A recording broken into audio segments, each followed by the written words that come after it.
Yo, what's good, everyone? It's Came One from Hijo De Ramon Music Library, and we're back with another sample breakdown. It's been like maybe 3 or 2 months since I dropped my last breakdown. I just kind of took some time off to just work on new material and do some other things that were not music related, like go on vacation and just take it easy and recharge a little bit. But I'm back. I spent the last few weeks working on a new sample pack with new ideas and ideas that I had already cooked up earlier this year that I just kind of had sitting in the archive. And one of those ideas ended up being this sample. This sample, as well as a bunch of other ones, are from my new sample pack called Destino, which is the 17th volume of my main library series from Hijo De Ramon. And as always, I'm always just proud and extremely happy with my latest pack because it's a perfect example of where I am currently with my music. Just exploring new sounds, a lot more vocals in this pack. I feel like my playing ability is getting a tad bit better. I feel more confident with the keys. Just learning that, like, new techniques and new approaches with every pack. But anyways, I kind of wanted to go through this one sample in particular off the pack, which kind of like really captures a lot of the type of samples that I used to look for when I was digging for vinyl. I used to sample a lot of like progressive rock, AOR, metal, because a lot of those songs had like these crazy intros and crazy breakdowns that were just grimy, and a lot of those samples were used by like Dipset. That's like a perfect example of like the type of artist or group of artists that would use a sample like this. It's got all the right elements, like the heavy guitars, like the screaming guitars, the synthesizers, and like the arpeggiations and the synths and all that shit. So it's all here. And yeah, we can just dive in and see what the sample's all about. So with this sample, it started out with me using a new plugin, actually. So I didn't go straight to my synthesizers for this time. I ended up picking up a plugin. See if it opens up. Here we go, from Softtube. So the Model 84 is an emulation of the Juno synthesizer, classic synthesizer. And I've used a bunch of Juno emulations in the past, but this one in particular is just crazy. I've been using it a lot. I don't often use plugins anymore because obviously all the synthesizers that I got in my studio, there's really no need. But I come back to this one a lot. And I created a synth line that sounds like this.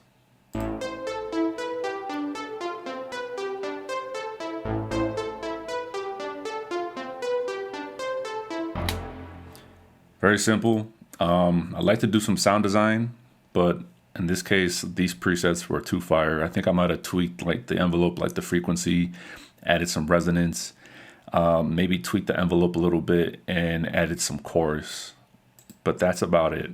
And for this Valhalla Room, Outer Space, Space Echo, another Valhalla Room for whatever. Oh, you know what? This one has more of like a room reverb, whereas this one is just more ambient. So stacking those on top, it just worked and kind of captured like the type of sound I was going for. EQ, take out some of that low end.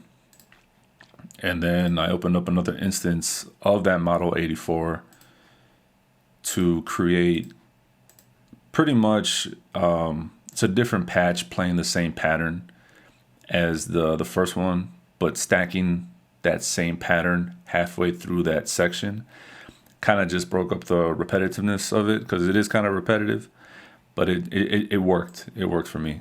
So play that second part.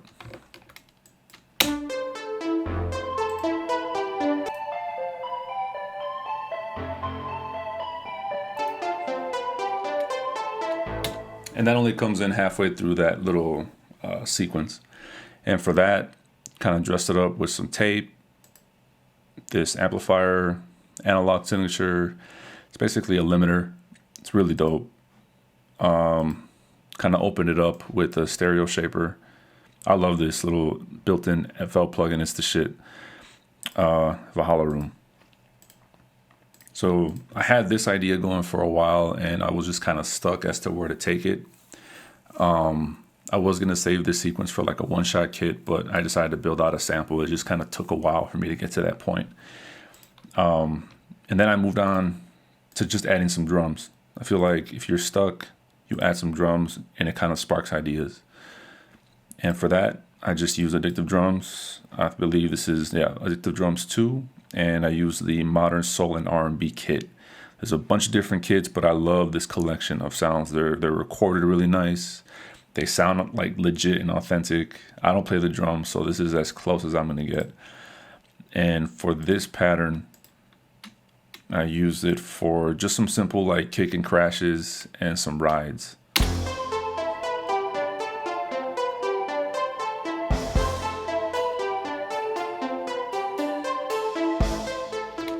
It just kind of adds like that believability, I guess, that it is like a type of sample you would find on a record, right? You know, so there's always going to be drums or some type of percussion, but I didn't want to overdo it where it would interfere with any other drums that you guys would potentially add. I don't want to make it too busy. So I think the drums are kind of like up to the producer to figure out, but they're just kind of like texture. As far as processing, nothing fancy. You know, I don't know why I did that, but I did that and I brightened it, lowered the volume. And then because these kind of come up pretty early, I added some vocals. The vocals were added kind of like towards the end of the sample, but I can play them for you now just to kind of show you how I did that. I'll play them soloed out.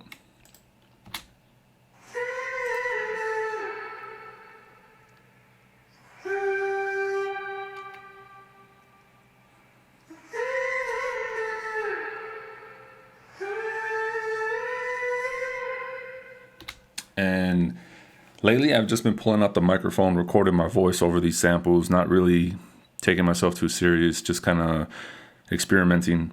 And these were just some like riffs and moans and screams or whatever the fuck you want to call them that I decided to add. And it was this first sequence up here, and then I copied or I printed it, and then I pitched it up. And then I stacked it, and I added a bunch of reverb on the higher pitched one to make it more ambient.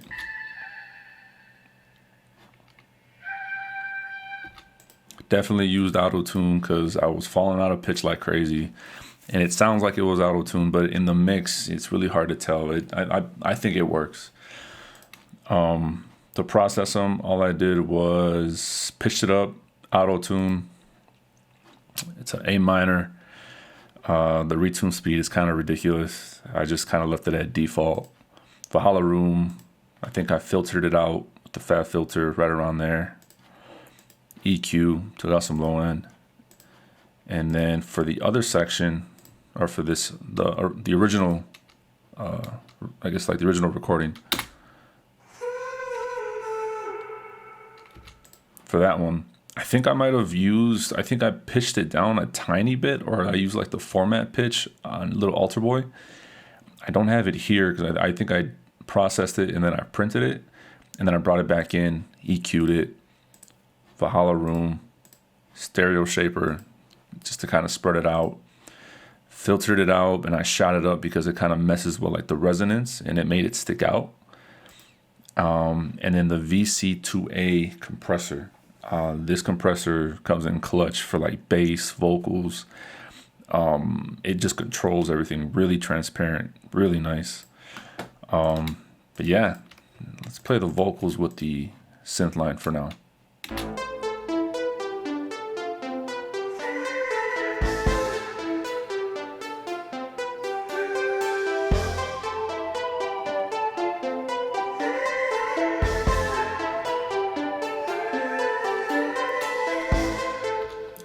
Again, with those vocals, I was just kind of pulling inspiration of like those rock intros. Usually those rock intros, they would be saying actual lyrics.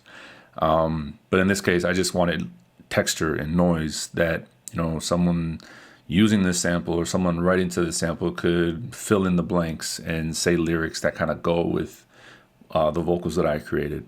And if you pick up the stems, you don't fuck with the vocals, remove them. You know, it's really up to you.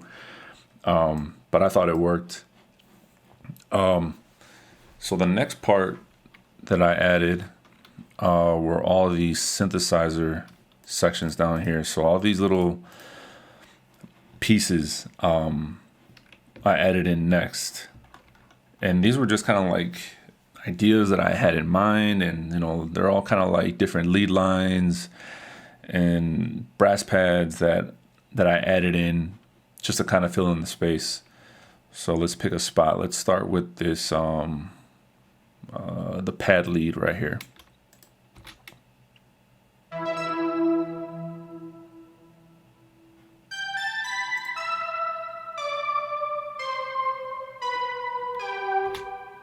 This for a fact is the Prophet 6. It was a lead sound that was in unison that I took off unison so I can play it as a pad. And I stacked the two voices on the Prophet 6 and I brought it in, added some of this springs. I love this reverb unit right here. It's amazing. I added chorus and I added the EQ. It was a lot higher pitched when I first recorded it. And then I shot it down. Yeah, see, I brought it down on the pitch knob here. And then there was another piece here that I stacked.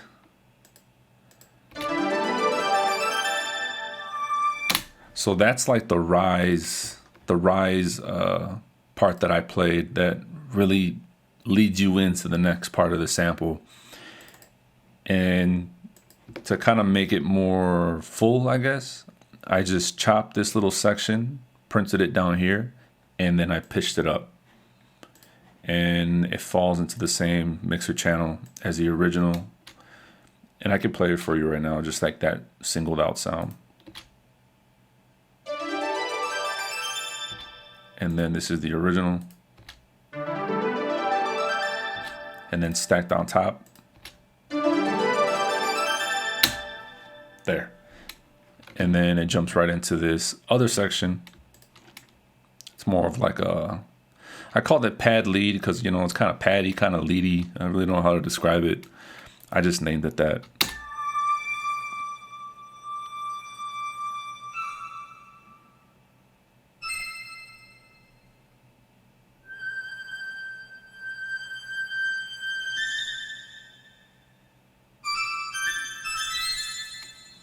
And with these type of synth sounds, and like when I play them, there's really no formula or no specific way. A lot of the times I'll have a sound and I'll let the sample play and I'll just play a bunch of random shit and then I'll arrange it so that way it's an interesting pattern when you play it all together. And that's kind of like what this whole line is just me jamming out, playing random shit that just worked. And I can play what I just showed you with the synth part, so you get an idea of what I mean as far as it fills in pockets.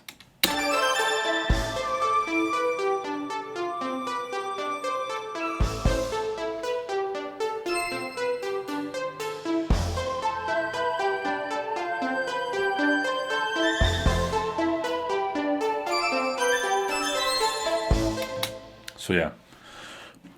The next part I added was the bass, I think. It was like, the brass pads with the bass. So you got this first intro part, you got the intro, this little section, and then this part where the brass pads come in that has a little bit of low end, but not too much. I can play that for you soloed out.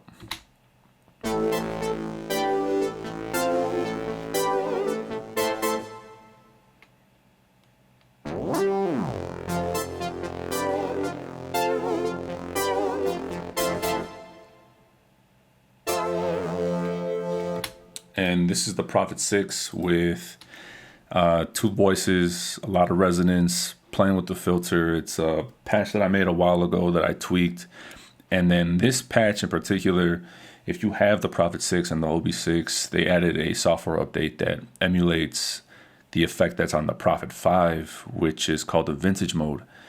It used to be the detune mode on both keyboards, but they updated it where that's no longer detune, or it can be, but the preferred setting now or name for it is the vintage knob, and it adds ridiculous like modulation and tune. I don't know how to describe it. It makes the sound super saucy, super amazing.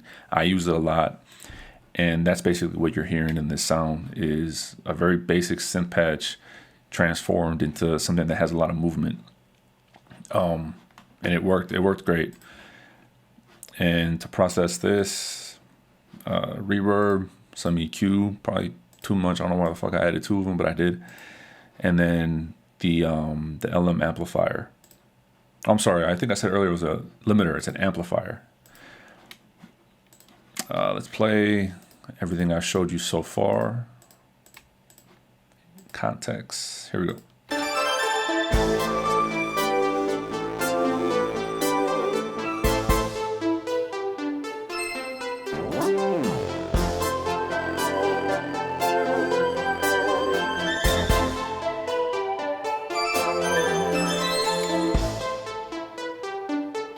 There you go. All right. Next part is I added some Fender Rhodes.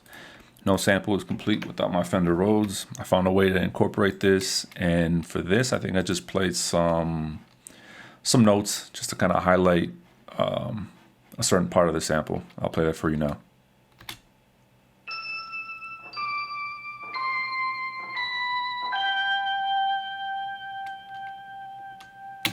Almost bell-like. You know, it doesn't really, I mean, it sounds like a Rhodes, but it has more of a bell character, which is why I think it works. So to process these 2 sounds, reverb, give it like that room effect, tape, and then EQ. I mean, honestly, without it, it was kind of weird sounding.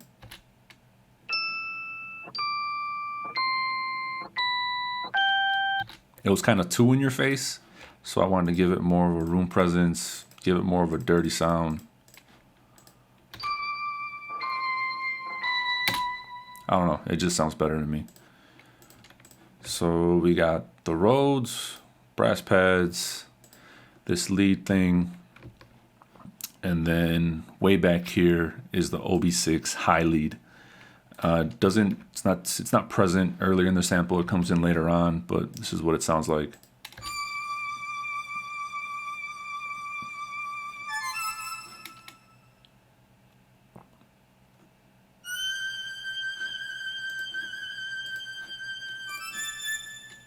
A lot of the effects on this one were inside of the Ob6, so I had chorus and I had the spring reverb on the Ob6 that helped me kind of like dress up the sound a little bit. And I pitched it up. Originally, it sounded like this.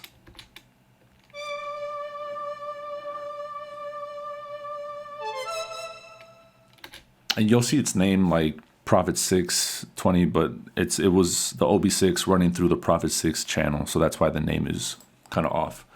But yeah, and then I pitched it up, EQ'd it because it had some low end. And that's pretty much it for all the synth sections. Let's see what everything sounds like together so far.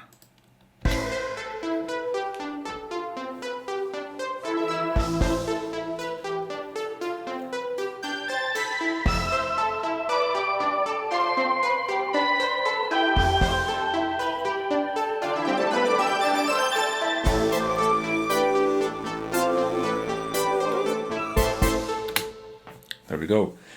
And this is pretty much where I had the sample left off. I kind of put this sample to sleep. I let it sit in the archive for a little bit. Some time went by, maybe a few weeks, and then I opened it up again and I knew that it needed something else. I was about to call it done, just called it a simple one, but I had to hit up my guy Gerson. So Gerson killed this shit. He absolutely bodied it. Like, he destroyed this. Like, everything that I send him, he just blesses. I told him I needed some guitar work. Didn't give him that much direction because I felt like he had a really good ear and that he would be able to know where to take it. And he nailed it. So this whole middle section, or all these parts are what he added. He added these things called like chugs. I didn't know that they were called chugs, but it was exactly what it needed. And it's like those little parts. And I'll play that for you now with everything.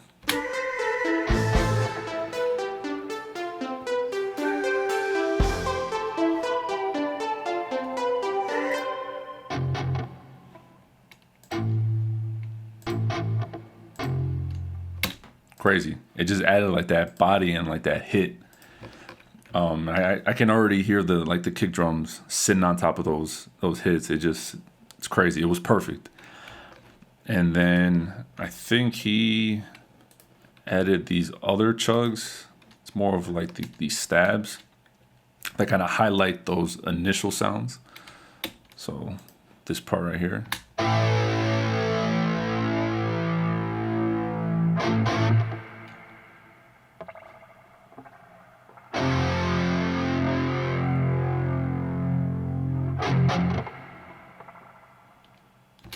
Insane.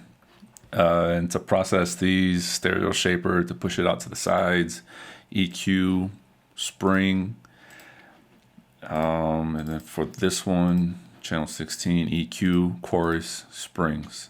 So I'm using a lot of the same plugins. He had these kind of like processed a little bit too when he sent them over, so they sounded pretty good. But I just kind of added my own little sauce to make it fit the mix. So there's that, and then I had him play. I didn't ask for bass, but I'm glad that he did because it was missing. So this is the bass.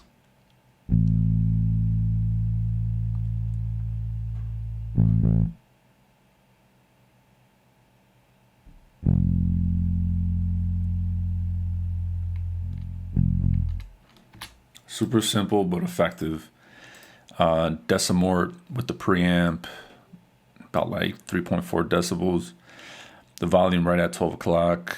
And you can just copy the settings here, but it really just kind of like added some grit. Picked up the low end, shot down the highs, the Vc2a, just to kind of control the dynamics a little bit. And this is what we got so far. We're almost done here, but this is what we got.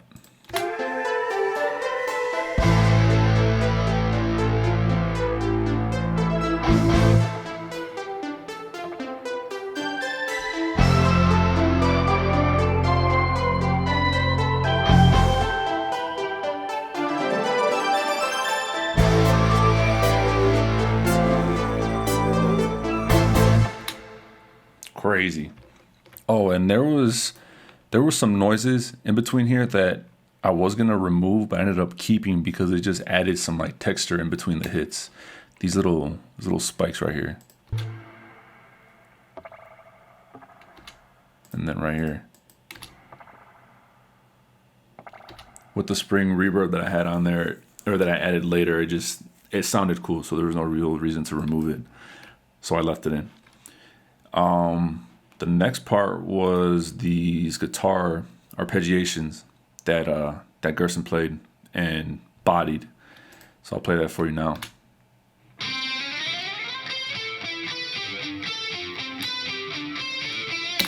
It's pretty much replaying or emulating what you're hearing with the synthesizer. So with those two stacked up, it worked. It worked really good.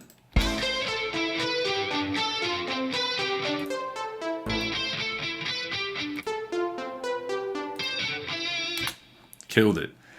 I had that come in a few times, and then to process this Amplitude 4. I'm not much of a preset diver, but this sample is all about presets because I didn't really build anything out here. Especially with guitar amp emulations, I really try not to get too lost with playing with amps. I just find a preset that works because I feel like it's kind of endless here, and I don't know too much about how to like create certain tones with amps. 80s ballad. It's an Amplitude 4.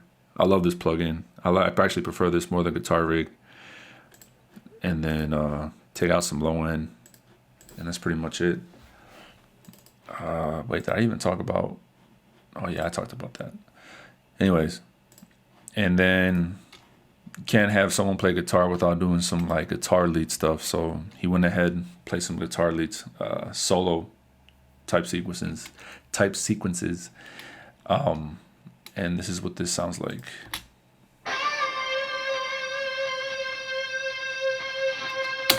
first one, and then he kind of goes crazy towards the end.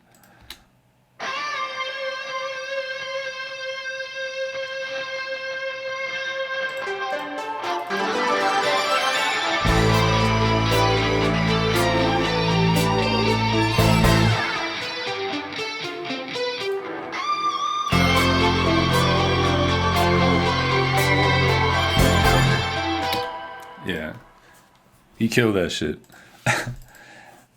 Then for the effects on this, switched it up. I used the vintage verb because I felt like it added more of like an ambient sound.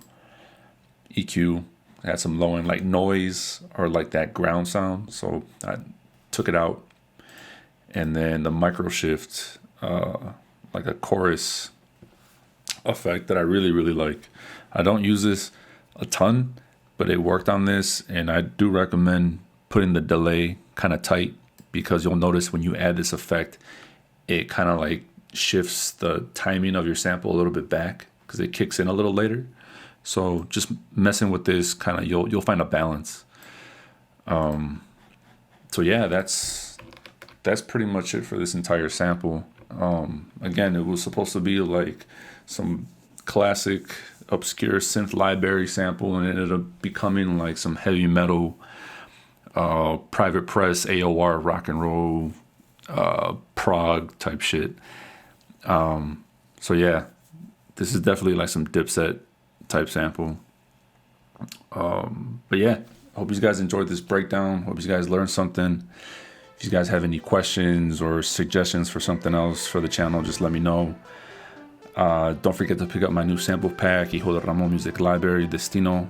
It's the 17th volume. Super proud of this one. Just coming off of like this weird time of having creative block and having a hard time creating, and then taking a break, recharging, and being able to create this body of work. You know, it's crazy. So go to the link in the bio, grab yourself a copy, get this sample along with 9 others, and then 1 bonus sample that I included in the pack. It doesn't come with stems, but it's just a random recording that I did, and it has no BPM either. It's crazy. It's just a bunch of synth pads, leads. It's like ambient experience. But if you're good at chopping up stuff and finding little special moments in a recording, I think this is a challenge worth trying. So yeah, until next time, you guys take care, and then be on the lookout for more videos. Peace.